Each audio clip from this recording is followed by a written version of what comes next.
Hello everyone, how are you doing? This is MD Tech here for another quick tutorial.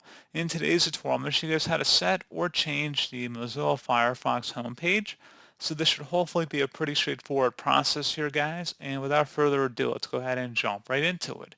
So all you have to do is select the menu icon up at the top right corner of the browser window. Just go ahead and left click on that. And then you want to go down and select Settings. On the left side, you want to select the Home option or the Home button. And then on the right side, underneath New Windows and Tabs, and then Homepage and New Windows, copy and paste the URL of whatever homepage you want to set it to right here. If you have a different web page also open, you can just select the Use Current Page option as well. And you can select Use Bookmark if you want to search your bookmarks toolbar. If you have a bookmark listed in here, you can just go ahead and select that and set that as your home page as well.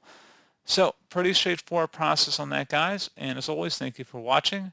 Do hope I was able to help you out, and I do look forward to catching you all in the next tutorial. Goodbye.